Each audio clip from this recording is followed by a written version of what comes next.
ಬೆಳಗ್ಗೆನೆ ಡಬಲ್ ಕೆಲಸ ಸ್ಟಾರ್ಟ್ ಆಗುತ್ತೆ. ಹೆಂಗೆ ಅಂತ ಇನ್ಮೇಲೆ ಬೇಗ ಎದ್ದೇಳೋದಕ್ಕೆ ಟ್ರೈ ಮಾಡ್ತೀನಿ. ಆ ನಾಯಿ ಮಾಡಿದ ಒಂದು ಕೆಲಸದಿಂದ ನನ್ನ ಗಂಡಂಗೆ ಏನು ಕೆಲಸ ಕೊಟ್ಟಿದೆ ನೋಡಿ. ನನ್ನ ಗಂಡಂಗೆ ಕೊತ್ತಂಬರಿ ಸೊಪ್ಪು ತಗೋಬಾ ಅಂದರೆ ಪುದೀನ ಸೊಪ್ಪು ತಗೋಬರ್ತಾರೆ. Hi everyone, welcome back to my government couple YouTube channel. So ನಾವು ದ ಟೈಮ್ ಈಸ್ ಆ್ಯಕ್ಚುಲಿ 6:12 ಬೆಳಗ್ಗೆ ಆಗಿದೆ. ಇವತ್ತು ಭೀಮನ ಅಮಾವಾಸ್ಯೆ ಪೂಜೆ ಇರೋದ್ರಿಂದ ನಾನು ಬೆಳಗ್ಗೆ ಬೇಗನೆ ಎದ್ದಿದ್ದೀನಿ. 2 ಇಯರ್ಸಿಂದ ನಾನು ಪೂಜೆನ ನಡೆಸ್ಕೊಂಡು ಬಂದಿದ್ದೀನಿ. ಸೊ ದಟ್ ಈ ವರ್ಷನೂ ಕೂಡ ಮಾಡೋಣ ಅಂತ ಹೇಳ್ಬಿಟ್ಟು ಬೇಗನೆ ಎದ್ದು ಫ್ರೆಶ್ ಆಗಿ ಮನೆ ಕೆಲಸ ಎಲ್ಲ ಮಾಡಬೇಕು. ಸೊ ಪೂಜೆಗೆಲ್ಲ ರೆಡಿ ಮಾಡ್ಕೊಬೇಕು. ಹೇಗೆ ಮಾಡ್ತೀನಿ ನನ್ನ ಪೂಜೆನ ಅನ್ನೋದನ್ನು ತೋರಿಸ್ತೀನಿ. ನಾನು ಪಕ್ಕದ ರೂಮಲ್ಲಿ ವಿಡಿಯೋ ಮಾಡ್ತಾ ಇದ್ದೀನಿ, ಯಾಕಂದರೆ ನಮ್ಮ ಮನೆಯವ್ರು ಮಲಗಿದ್ದಾರೆ. ಇನ್ನು ಟೈಮ್ 6 ಗಂಟೆ ಆಗಿರೋದ್ರಿಂದ ಅವ್ರಿಗೆ ಡಿಸ್ಟರ್ಬ್ ಆಗೋದು ಬೇಡ ಅಂತ ನಾನು ಸ್ವಲ್ಪ ನಿಧಾನಕ್ಕೆ ಮಾತಾಡ್ತಾ ಇದ್ದೀನಿ. ಅಡ್ಜಸ್ಟ್ ಮಾಡ್ಕೊಳ್ಳಿ. ನೈಟ್ ಎಲ್ಲ ಫುಲ್ಲು ಕಿಚನ್ನೆಲ್ಲ ಕ್ಲೀನ್ ಮಾಡಿ ಮಲಗಿಬಿಟ್ಟಿದ್ದೆ. ಯಾಕಂತಂದರೆ ನನಗೆ ಬೆಳಗ್ಗೆ ಬೇಗ ಎದ್ದ ತಕ್ಷಣ ಫಸ್ಟ್ ಪಟ ಕೆಲಸ ಆಗಲಿ ಅಂತ ಎಲ್ಲ ಬೇಗನೆ ಮಾಡಿಟ್ಟು ಮಲಗಿಬಿಟ್ಟಿದ್ದೆ. ಸೊ ದಟ್ ಬನ್ನಿ ಇವಾಗ ಬೇರೆ ಕೆಲಸಗಳು ಮಾಡ್ಕೊಳ್ಳೋಣ. ಹಾಗೆ ನೀರು ಹಾಕಬೇಕು. ಸೊ ಸೀದ ವೆದರ್ ಹೇಗಿದೆ, ಆಲ್ರೆಡಿ ಬೆಳಕಾಗ್ಬಿಟ್ಟಿದೆ. ಸೊ ಹೊರಗಡೆ ಎಲ್ಲ ಬಾಗಿಲಿಗೆ ನೀರು ಹಾಕಿ ಕಸ ಗುಡಿಸಿ ನೆಲ ಒರೆಸಿ ಪೂಜೆಗೆಲ್ಲ ರೆಡಿ ಮಾಡಿಕೊಂಡು ಪೂಜೆ ಮಾಡಬೇಕು. ಆ್ಯಕ್ಚುಲಿ ನನಗೆ ಬೆಳಗ್ಗೆನೆ ಡಬಲ್ ಕೆಲಸ ಸ್ಟಾರ್ಟ್ ಆಗುತ್ತೆ. ಹೆಂಗೆ ಅಂದರೆ ನಮ್ಮ ಮನೆ ಹತ್ರ ಕೆಲವು ನಾಯಿಗಳಿದೆ ಆಯಿತಾ. ಆ ನಾಯಿಗಳು ಬಂದು ಮನೆ ಮುಂದೆನೇ ಗಲೀಜು ಮಾಡಿ ಹೋಗುತ್ತೆ ನೋಡಿ. ಜಸ್ಟ್ ಬಂದು ಇವಾಗ ಗಲೀಜು ಮಾಡಿ ಹೋಗಿದೆ. ಎಷ್ಟು ಸ್ಟುಪಿಡ್ ನಾಯಿಗಲ್ಲ. ಇವಾಗ ಅದನ್ನು ಕ್ಲೀನ್ ಮಾಡಿ ಆಮೇಲೆ ನನ್ನ ಬಾಗಿಲಿಗೆಲ್ಲ ನೀರು ಹಾಕೊಬೇಕು.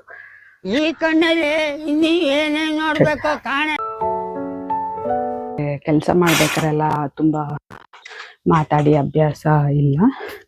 ಸೊ ಸೈಲೆಂಟಾಗಿ ಸುಮ್ಮನೆ ಕೆಲಸ ಮಾಡ್ಕೊತಾನೆ ಇರ್ತೀನಿ. ಬಟ್ ಆಫ್ಟರ್ ಲಾಂಗ್ ಟೈಮ್ ಬೆಳಿಗ್ಗೆ ಬೇಗ ಎದ್ದಿರೋದು ತುಂಬ ಫ್ರೆಶ್ ಅನ್ನಿಸ್ತಾ ಇದೆ. ನೋಡೋಣ, ಆದಷ್ಟು ಇನ್ಮೇಲೆ ಬೇಗ ಎದ್ದೇಳೋದಕ್ಕೆ ಟ್ರೈ ಮಾಡ್ತೀನಿ. ಎದ್ದೇಳಲ್ಲ ಅಂತಲ್ಲ, ಐ ನೀಡ್ ರೆಸ್ಟ್ ಅಂತ ಹೇಳಿ ಸ್ವಲ್ಪ ನೀಟಾಗಿ ರೆಸ್ಟ್ ಮಾಡ್ತೀನಿ. ನಾನು ಒಂದು ಸ್ಲೀಪ್ ರೂಟೀನ್ನ ಕಂಪ್ಲೀಟಾಗಿ ಮೇಂಟೈನ್ ಮಾಡ್ತೀನಿ. ಸೊ ದಟ್ ಬೇಗ ಎದ್ದೇಳಲ್ಲ. ಬಟ್ ನಮ್ಮ ಮನೆಯವರು ಬೇಗ ಎದ್ದಿರ್ತಾರೆ. ಆಲ್ರೆಡಿ ಎದ್ದು ಅವ್ರು ವಾಕ್ ಎಲ್ಲ ಹೋಗಿ ಬಂದು. ಬಟ್ ನಮ್ಮ ಮನೆಯವ್ರು ಇನ್ನೂ ಮಲಗಿದ್ದಾರೆ. ಬಟ್ ನನ್ನ ಕೆಲಸಗಳು ಹಾಗೆ ನಡೀತಾ ಇದೆ. ಸೊ ಬೇಗ ಕಸ ಗುಡಿಸ್ಕೊಂಡು ನೆಲ ಒರೆಸಿ ಸ್ನಾನಕ್ಕೆ ಹೋಗಬೇಕು. ಟೈಮ್ ಆಗ್ತಾಯಿದೆ. ಆ ನಾಯಿ ಮಾಡಿದ ಒಂದು ಕೆಲಸದಿಂದ ನನಗೆ ಫುಲ್ಲು ಎಕ್ಸ್ಟ್ರಾ ಕೆಲಸ ಆಯಿತು. ನೆಲ ಒರೆಸೋಕ್ಕಿಂತ ಮುಂಚೆ ಸ್ವಲ್ಪ ಸಾಲ್ಟ್ನ ಹಾಕಿ ನೆಲ ಒರೆಸಿದ್ರೆ ತುಂಬಾ ಒಳ್ಳೆಯದಂತೆ. ಮನೆಗೆ ಮೂಲೆಯಲ್ಲಿ ಏನಾದರೂ ನೆಗೆಟಿವ್ ಎನರ್ಜಿ ಇದ್ದರೆ ಅದೆಲ್ಲ ಕ್ಲಿಯರ್ ಆಗುತ್ತೆ ಅಂತ ಹೇಳಿ ಸ್ವಲ್ಪ ಕಲ್ಲು ಉಪ್ಪನ್ನ ಹಾಕಿ ನೆಲ ಒರೆಸ್ಬೇಕು. ಸೊ ದಟ್ ಹಾಕೋಣ ಬನ್ನಿ. ಓಕೆ, ಮನೆ ಎಲ್ಲ ಫುಲ್ ನೀಟಾಗಿ ಕ್ಲೀನ್ ಆಯಿತು. ಕಸ ಗುಡಿಸಿ ನೆಲ ಒರೆಸಿ ಎಲ್ಲ ಆಯಿತು. ನನ್ನದು time is 7 o'clock. So that ನೋಡಿ ಮನೆ ಎಲ್ಲ ಫುಲ್ ನೀಟಾಗಿ ಕ್ಲೀನ್ ಆಗಿದೆ. ಇವಾಗ ನಾನು ಫುಲ್ಲು ಸ್ನಾನ ಮಾಡ್ಕೊಂಡು ಬಂದು ಪೂಜೆಗೆ ರೆಡಿ ಮಾಡ್ಕೊಬೇಕು. ಸೊ ನಾನು ರಂಗೋಲಿ ಹಾಕಿಲ್ಲ ಆಯಿತಾ. ನನಗೆ ರಂಗೋಲಿ ಹಾಕೋಕ್ಕೆ ಬರಲ್ಲ. ಸೊ ನಾನು ಏನೋ ಪ್ರಿಂಟೆಡ್ ಇದು ಬರುತ್ತಲ್ಲ ಆ ಥರ, ಪ್ರಿಂಟೆಡ್ ಇದು ಬರುತ್ತಲ್ಲ ಅದರಲ್ಲಿ ರಂಗೋಲಿ ಹಾಕಿದ್ದೀನಿ ಆಯಿತಾ. ಅದಕ್ಕೆ ನಮ್ಮ ಮನೆಯವ್ರು ನಗಾಡ್ತಾ ಇದ್ದಾರೆ. ನಾನು ನಿನಗೆ ರಂಗೋಲಿ ಹಾಕೋದು ಹೇಳ್ಕೊಡ್ತೀನಿ ತಡಿ ಅಂತ ಹೇಳ್ಬಿಟ್ಟು. ಫ್ರೆಶ್ ಆಗಿ ಬಂದಿದ್ದೀನಿ. ಟೈಮ್ ಇನ್ನು 7:30. ಸೊ ಪೂಜೆಗೆಲ್ಲ ರೆಡಿ ಮಾಡಿಕೊಂಡು ರಂಗೋಲಿ ಹಾಕೋಕ್ಕೆ ಬರಲ್ಲ ನನಗೆ. ನಾನು ಈಗ ನಾನು ಅವನಿಗೆ ರಂಗೋಲಿ ಹಾಕಕ್ಕೆ ಬಿಟ್ರೆ ಅಲ್ಲಿ ನಾನು ಬೆಳಗ್ಗೆ ಎಷ್ಟು ಕ್ಲೀನ್ ಮಾಡಿದ್ನೋ ಅದಕ್ಕಿಂತ ಹೆಚ್ಚಾಗಿ ಕ್ಲೀನ್ ಮಾಡಬೇಕಾಗತ್ತೆ. ಅಷ್ಟು ಚೆನ್ನಾಗಾಗ್ತಾನೆ. ಇವಾಗ ಎದ್ಬಿಟ್ಟು ಎಷ್ಟು ಮಾತಾಡ್ತಾ ಇದ್ದಾಳೆ ಅಂದರೆ ಅಷ್ಟು ಮಾತಾಡ್ತಾ ಇದ್ದಾರೆ. ಇವತ್ತು ಭೀಮನ ಅಮಾವಾಸ್ಯೆ ಮಾತ್ರ ಅಲ್ಲ, ಅಮಾವಾಸ್ಯೆ ಕೂಡ ಇದೆ. ಹಾಗಾಗಿ ಪೂಜೆ ಎಲ್ಲ ಮುಗಿಸ್ಕೊಂಡು ಮತ್ತು ಗ್ರಹಣನೂ ಇರೋದ್ರಿಂದ ನಾನು ನೀಟಾಗೆಲ್ಲ ಅದನ್ನು ಕ್ಲೀನ್ ಮಾಡ್ಕೊತಾ ಇದ್ದೀನಿ. ಬನ್ನಿ ನೀಟಾಗೆ ತೋರಿಸ್ತೀನಿ. ಪೂಜೆ ಮಾಡ್ಕೊತೀನಿ. ಅಂದರೆ ಯಾವಾಗ ನನಗೆ ಆರಾಮ್ ಅನಿಸುತ್ತೋ ಅವತ್ತಿನ ದಿನ ಎಲ್ಲ ತೆಗೆದು ಕ್ಲೀನ್ ಮಾಡಿ ಪೂಜೆ ಮಾಡ್ಕೊತೀನಿ. ಆ್ಯಕ್ಚುಲಿ ನೆನ್ನೆನೇ ಮಾಡಬೇಕಿತ್ತು, ಬಟ್ ನಾನು ಇವತ್ತು ಹೆಂಗಿದ್ರು ಪೂಜೆ ಇದೆಯಲ್ಲ ಅಂತ ಇವತ್ತು ಮಾಡ್ತೀನಿ. ಸೊ ಒಂದು ಕಡೆ ನೀಟಾಗಿ ದೇವ್ರ ಮನೆ ಎಲ್ಲ ಕ್ಲೀನ್ ಮಾಡ್ಕೊತಾ ಇದ್ದೀನಿ. ಈ ದೇವ್ರ ಮನೇಲಿರೋ ದೇವ್ರದ್ದು ಫೋಟೋಸು ಇದು ಎಲ್ಲ ನಮ್ಮ ಅತ್ತೆ ಕಾಲದಿಂದನೂ ಇರೋದು. ಅವ್ರು ಮಾಡ್ಕೊ ಬಂದಿದ್ರು. ಇವಾಗ ನಾನು ಆ ಪೂಜೆನ ಇದು ಮಾಡ್ಕೊಂಡು ಬರ್ತಾ ಇದ್ದೀನಿ, ಕಂಟಿನ್ಯೂಷನ್ ಮಾಡ್ಕೊಂಡು ಬರ್ತಾ ಇದ್ದೀನಿ. ನಾನು ಯಾವುದೋ ಎಕ್ಸ್ಟ್ರಾ ಫೋಟೋಸು ಆ ಥರ ಎಲ್ಲ ಏನೂ ತೊಗೊಂಡಿಲ್ಲ. ಏನಿತ್ತು ಮನೆಯಲ್ಲಿ ಅದೇ ಫೋಟೋಗಳನ್ನ ನೀಟಾಗೆ ಈ ರೀತಿ ಈ ಮನೆಗೆ ಬಂದಮೇಲೆ ಅರೇಂಜ್ ಮಾಡಿಕೊಂಡು ಪೂಜೆಗಳನ್ನ ಮಾಡ್ಕೊಂಡು ಹೋಗ್ತೀನಿ. ನಾನೊಂದು ಶುಕ್ರವಾರ ಇಲ್ಲ ಅಂದರೆ ಮಂಗಳವಾರ ನಾರ್ಮಲಾಗಿ ಪೂಜೆಗಳನ್ನ ಮಾಡ್ತೀನಿ.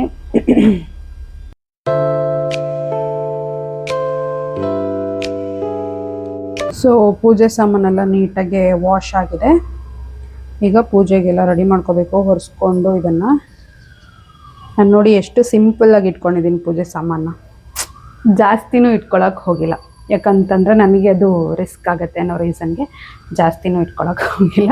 ಕಮ್ಮಿ ಇದೆ, ಅದನ್ನೆಲ್ಲ ಒರೆಸಿ ಪೂಜೆಗೆ ರೆಡಿ ಮಾಡೋಣ. ಎಲ್ಲದೂ ತೆಗಿಬೇಕಾ? ನಂಗೆ ಗಂಡಂಗೆ ಏನು ಕೆಲಸ ಕೊಟ್ಟಿದ್ದೀನಿ ನೋಡಿ. ನಂಗೆ ಲೇಟ್ ಆಗತ್ತೆ ಅಂತ ಹೇಳಿ, ಆ್ಯಕ್ಚುಲಾಗಿ ಹೇಳ್ಬೇಕಂದ್ರೆ ನಾನು ಪೂಜೆ ಮಾಡೋದ್ರೊಳಗೆ ಲೇಟ್ ಆಗಿಬಿಡತ್ತೆ ಅಂತ ಹೇಳಿ ನನ್ನ ಸೀರೆ ಬ್ಲೌಸ್ದು ಸ್ಟಿಚ್ ತೆಗಿಯೋಕೆ ಕೊಟ್ಟಿದ್ದೀನಿ ಪಾಪ ಅವರಿಗೆ. ಯಾಕಂತಂದರೆ ನನಗೆ ಟೈಮ್ ಆಗತ್ತೆ ಅಂತ.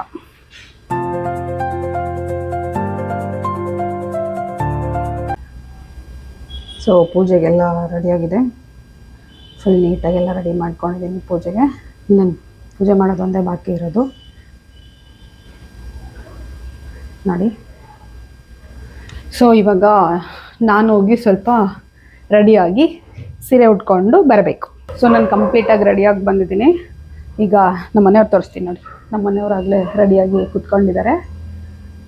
ನಾನು ರೆಡಿಯಾಗಿದ್ದೀನಿ ಕಂಪ್ಲೀಟಾಗಿ ಸೀರೆ ಎಲ್ಲ ಉಟ್ಕೊಂಡು. ಈಗ ಪೂಜೆ ಮಾಡಬೇಕು. ನಿನ್ನ ಆರೋಗ್ಯ, ಆಯಸ್ಸು, ಐಶ್ವರ್ಯ ಎಲ್ಲ ಅಭಿವೃದ್ಧಿ ಆಗಲಿ.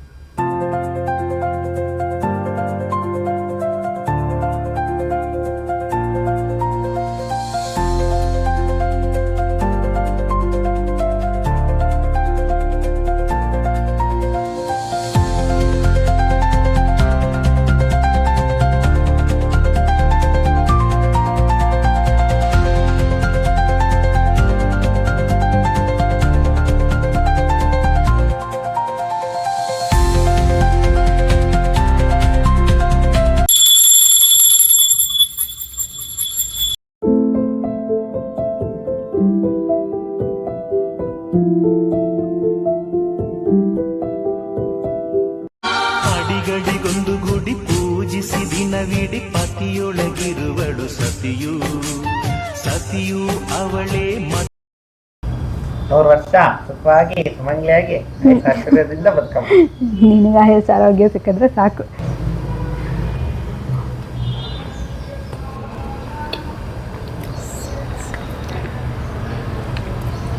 ಫೈನಲಿ ನನ್ನ ಗಂಡನ ಪಾದ ಪೂಜೆ ಮುಗೀತು. ಪಾದ ಪೂಜೆನ ಮುಗಿಸಿದ್ದೀನಿ. ನೀಟಾಗಿ ಆಶೀರ್ವಾದನೂ ತೊಗೊಂಡಿದ್ದೀನಿ. ಮುಂದಿನ ವರ್ಷ ಇಲ್ಲೊಂದು ಪುಟ್ಟ ಮಗು ಇರುತ್ತೆ ಅಷ್ಟೇ. ಏನಂತೀರಾ? ಏನು ಅನಿಸ್ತು? ಕೊಡು, ನಂದು ಮಾಮೂಲಿ ಕೊಟ್ಟಿಲ್ಲ. ಸರಿ ಆಯಿತು, ತೆಗಿ. ಪೂಜೆ ಎಲ್ಲ ಆಗಿ ತಿಂಡಿಗೆ ರೆಡಿ ಮಾಡ್ಕೊತಾ ಇದ್ದೀನಿ. ಸಿಂಪಲ್ಲಾಗಿ ಒಂದು ಕುಷ್ಕ ರೈಸ್ ಥರ ಮಾಡೋಣ ಅಂತ ಸುಮ್ಮನೆ ಹಂಗೆ ಮಾಡ್ತಾ ಇದ್ದೀನಿ. ಟೊಮೊಟೊ ರೈಸ್ ಅಲ್ಲ, ಕುಷ್ಕ ರೈಸ್. ಅದು ಟೊಮ್ಯಾಟೊ ಬಾತ್ ಅಂದರೆ ಬೇರೆ ಥರ ಮಾಡ್ತಾರೆ, ಕುಷ್ಕ ರೈಸ್ ಅಂದರೆ ಬೇರೆ ಥರ ಮಾಡ್ತಾರೆ. ನನ್ನ ಗಂಡಂಗೆ ಕೊತ್ತಂಬರಿ ಸೊಪ್ಪು ತೊಗೊಬಾ ಅಂದರೆ ಪುದೀನ ಸೊಪ್ಪು ತೊಗೊಬರ್ತಾನೆ. ಪುದೀನ ಸೊಪ್ಪು ಕೇಳಿದ್ರೆ ಕೊತ್ತಂಬರಿ ಸೊಪ್ಪು ತೊಗೊಂಬರ್ತಾನೆ. ಮನೇಲಿ ತಿಂಡಿ ಮಾಡಿ ತಿಂಡಿ ಹಾಕ್ಕೊಟ್ಟಿದ್ದೀನಿ. ಟೈಮ್ ಎಷ್ಟು ತೋರಿಸು? 5 minutes later. ನಾನು ಯಾಕೆ ಲೇಟ್ ಮಾಡ್ತಿರೋದಂದ್ರೆ ನೋಡಿ, ಇಲ್ಲಿ ಪ್ರೊಫೈಲ್ ಚೇಂಜ್ ಮಾಡ್ತಾ ಇರ್ತೀನಿ. ಸೊ ಟೈಮ್ ಬಂದು 10:28 ಆಯಿತಾ. ಸೊ ಅಷ್ಟರೊಳಗೆ ತಿಂಡಿನೂ ಮಾಡಿ ಎಲ್ಲದೂ ಮಾಡಿ ಕೊಟ್ಟು ಅವ್ರನ್ನ ಇವಾಗ ಕೆಲಸಕ್ಕೆ ಕಳಿಸಿ ನಾನು ತಿಂಡಿ ಮಾಡಬೇಕು ಇವಾಗ. ಸೊ ಬನ್ನಿ ತಿಂಡಿ ಮಾಡೋಣ. ಸೊ ಇವಾಗ ನಾನು ತಿಂಡಿ ಹಾಕ್ಕೊಂಡಿದ್ದೀನಿ. ಸೊ ನೀಟಾಗೆ ಕಂಪ್ಲೀಟಾಗೆ ಪೂಜೆನ ಮುಗಿಸಿ ತಿಂಡಿ ಮಾಡ್ತಾ ಇದ್ದೀನಿ. ಲಿಟ್ರಲಿ ಒಂದು 6 ಗಂಟೆಗೆ ಎದ್ದಿದೆ ನಾನು. 10:30 ಒಳಗಡೆ ಎಲ್ಲ ಕೆಲಸನ ಮುಗಿಸ್ಕೊಂಡಿದ್ದೀನಿ. I am proud of my self. ನಾನು ಪೂಜೆ ಎಲ್ಲ ಮುಗಿಸಿ ಎಲ್ಲ ಆಗಿ ಸ್ವಲ್ಪ ರೆಸ್ಟ್ ಮಾಡೋಣ ಅಂತ ಹೇಳಿಬಿಟ್ಟು ಬಂದೆ. ನಾನು ಹೋದ ವರ್ಷವೂ ಕೂಡ ಭೀಮನ ಅಮಾವಾಸ್ಯೆ ಪೂಜೆ ಮಾಡಿದೆ. ಬಟ್ ಹೋದ ವರ್ಷ ಮಾಡಬೇಕಾದ್ರೆ ಸ್ವಲ್ಪ ಅರ್ಜೆಂಟಾಗಿತ್ತು, ಯಾಕಂದರೆ ಸ್ಕೂಲ್ಗೆ ಹೋಗಬೇಕಿತ್ತು. 9:30 ಒಳಗೆ ನಾನು ಪೂಜೆ ಮುಗಿಸಿ ಹೋಗಬೇಕಿತ್ತು. ಹಾಗಾಗಿ ಅರ್ಜೆಂಟ್ ಆಗಿತ್ತು. ಬಟ್ ಇವತ್ತು ಸಮಾಧಾನವಾಗಿ ಪೂಜೆ ಮಾಡಿ ತಿಂಡಿ ಮಾಡಿ ತಿಂದು ನಮ್ಮ ಮನೆಯವ್ರನ್ನೂ ಕೂಡ ಆರಾಮಾಗಿ ಕಳಿಸ್ದೆ. ಸೊ ಅದೊಂಥರ ಸಮಾಧಾನ ಇದೆ. ತುಂಬಾ ಖುಷಿ ಆಗುತ್ತೆ ಟೈಮ್ಸ್ ಈ ಥರ ಚಿಕ್ಕ ಪುಟ್ಟ ವಿಷಯಗಳನ್ನ ಮಾಡೋದು. ನನ್ನ ಮದುವೆ ಆಗಿ 2 ಇಯರ್ಸಲ್ಲಿ 2 ಟೈಮ್ಸ್ ಆಲ್ರೆಡಿ ಭೀಮನ ಅಮಾವಾಸ್ಯೆ ಪೂಜೆನ ಮಾಡಿದ್ದೀನಿ. ಯಾರ್ಯಾರಿಗೆ ಈ ವಿಡಿಯೋ ಇಷ್ಟ ಆಯಿತು ಪ್ಲೀಸ್ ಲೈಕ್ ಶೇರ್ ಕಮೆಂಟ್ ಮಾಡೋದನ್ನು ಮರಿಬೇಡಿ. ಹಾಗೆ ನನ್ನ ಚಾನಲ್ನ ಸಬ್ಸ್ಕ್ರೈಬ್ ಮಾಡಿ ಅಂತ ಹೇಳ್ತಾ ನೆಕ್ಸ್ಟ್ ವಿಡಿಯೋಗೋಸ್ಕರ ವೆಯ್ಟ್ ಮಾಡಿ. ಹಾಗೆ ನನ್ನನ್ನು ಸಪೋರ್ಟ್ ಮಾಡಿ. ಆದಷ್ಟು ಎಂಟರ್ಟೈನ್ ಮಾಡೋಕ್ಕೆ ಟ್ರೈ ಮಾಡ್ತೀನಿ. ಪ್ಲೀಸ್ ಡೂ ಸಬ್ಸ್ಕ್ರೈಬ್ ಅಂತ ಹೇಳ್ತಾ thank you so much for watching.